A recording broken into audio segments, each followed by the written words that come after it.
Hi everyone! So for today's activity we're going to need some paper towels, a spray bottle with water, and paint. I'm using two different sketchbooks today, so the paper is pretty durable. I recommend using cardstock or watercolor paper if you have it.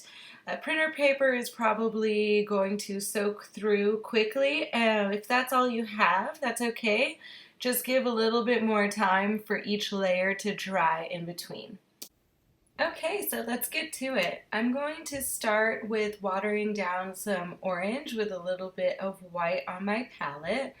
And I want to make sure that it is pretty runny but still saturated. And I'm just going to cover my page really quick over here.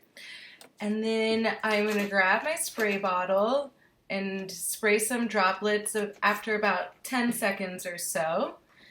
And you want to have your paper towel handy so you can go ahead and dab it. And you want to leave it on there for about 20 seconds and then pull it off. I'm going to just press it down a little harder, and we're getting some relief from the paint because of that, and now some of the paper on the back is showing through. I'm going to do it on the other side over here. And I watered down this paint a little more than on the opposite side. And I'm also going to spray the water further apart because we're experimenting and just seeing what different effects we can get trying different ways.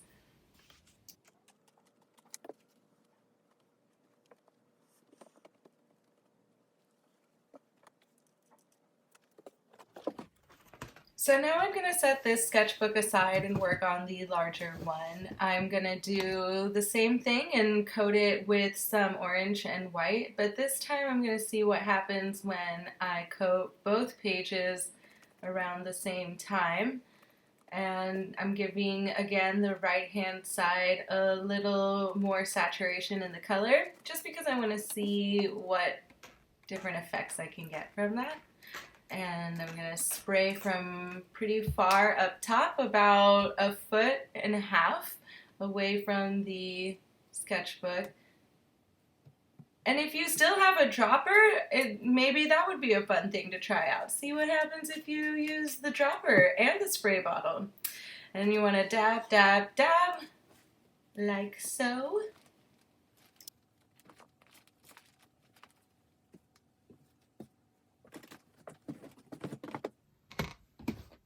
So now that my smaller sketchbook has dried a little bit, I'm going to add the second coat. And for this one, I'm going to use some red and burnt sienna.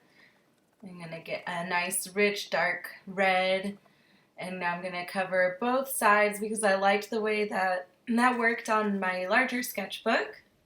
I'm going to spray from up top. And this part is where it gets super exciting because we're going to expose the orange underneath. I'm going to dab down my paper towel, hold it for about 20 seconds or so, and when I lift it up, we're going to see some of that orange from underneath, and I really love the way that's looking.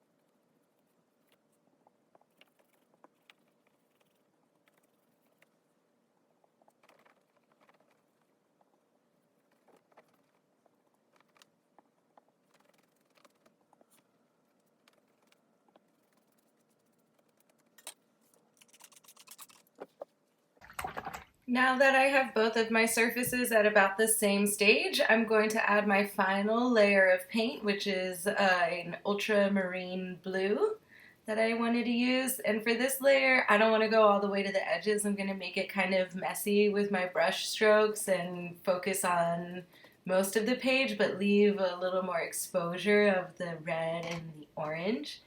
And now when we spray from up top, we're going to get a little bit of all of the layers poking through, which is the most fun.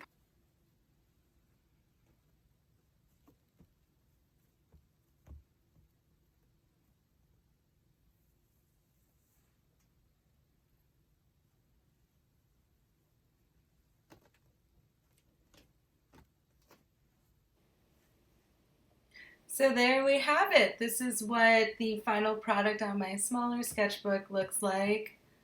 And I think that's great. I'm going to let it out to dry and see if I can do more to it later if I want to. Thank you all for joining and have a great day.